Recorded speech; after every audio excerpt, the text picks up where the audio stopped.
Today, I'm super excited to talk to you about the topic of education and dream together about what education could be in a creative society. A couple of words about our guest today. I know you have around 14 years in education. Yeah, you were a professor in university and you did some corporate training, so you have extensive experience in this field. And you yourself, as I know, have also 2 degrees.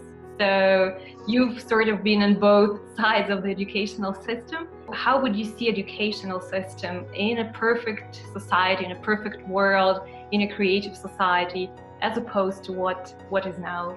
It's important to understand that there are different types of people who have different roles in life and society.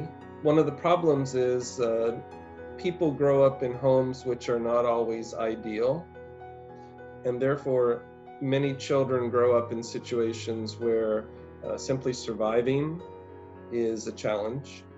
Even if they have loving parents, the main goal may simply be to find enough food for the day. Mm-hmm. So in those situations, it's rather strange to present to that kind of person fulfilling their ideals when they basically are struggling to have enough food every day. Now, as I understand, in the perfect society, that would not exist.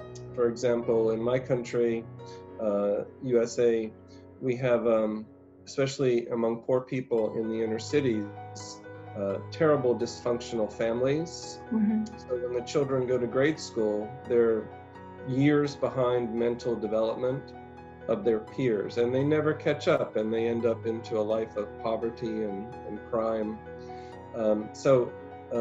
Those are some things that need to be addressed, simply bringing everyone up to the proper level where they can reach adulthood, mature, well balanced and stable, and then choose whether they want to go into a trade, whether they want to go to university for pursuing financial gain, or pursue just academic studies that enrich society. Thank you very much. That's a very interesting point you're making, because yeah, exactly. When we talk about education, usually it's like colleges or schools or grad schools or something. We have to look broader at it, and we have to realize that actually the education path, so to say, starts earlier, starts from the childhood, starts with our families. Yes, and it's one of the points that should be addressed in a creative society. I'm curious to know your opinion about educational systems. I think in my country, at least my opinion, we probably have more people going to colleges, either public or private, than we need. Because I think in parts of Europe, they do a much better job of elevating the prestige of the trade professions. That not everyone needs to go to college. You can be a great electrician or a plumber or a machine shop operator, and it's a very worthy profession. Yeah, it's an interesting point. Yeah, I guess in creative society, again, we're coming back to the topic of freedom, but yeah, a person as people should be free, all of them, to pursue education they want.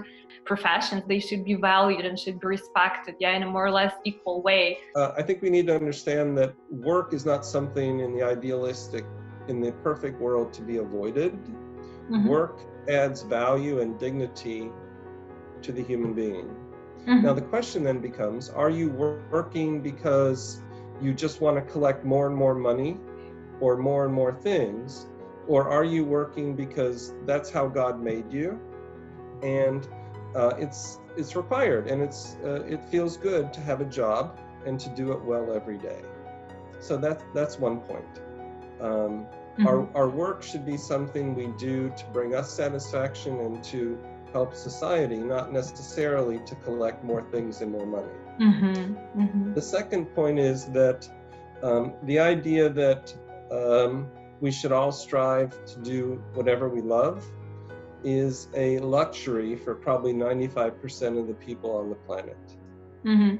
That could also be a point in a creative society, that, well, something to dream about or something to strive for, that everyone can say that, yeah, I'm doing exactly what I love. In the perfect world, yes, we would love everyone to be doing exactly what they always wanted to do. There is one more question I would want to ask you. It's a question that's deeply personal for me because I've been to many colleges and different trainings and courses and whatnot. And what I have been seeing that most of them are somehow focused only on, I don't know how to say it, outer part sort of a person. So they only teach you more or less just skills you need, but almost none of them actually teach you something about self-development. So like a person you have to be. What I personally feel that was lacking in an educational system pretty much everywhere, to give children more knowledge about themselves, who they to develop, to self-development, self-awareness, maybe to ask more questions. Who am I? Why am I here? Just to look more at relationships with people, with the world, again, to understand, to be more aware of why am I doing it, why I'm pursuing this education, why I'm doing all of this or that. Do you think, are there any basic fundamental values, like just moral values or so, that should be taught within the educational system? There are principles of how we act as human beings, one with another, that are universal across all cultures and languages and religions. And for example, you should not squash another person simply to bring yourself up. You should take into account the feelings and views of other people.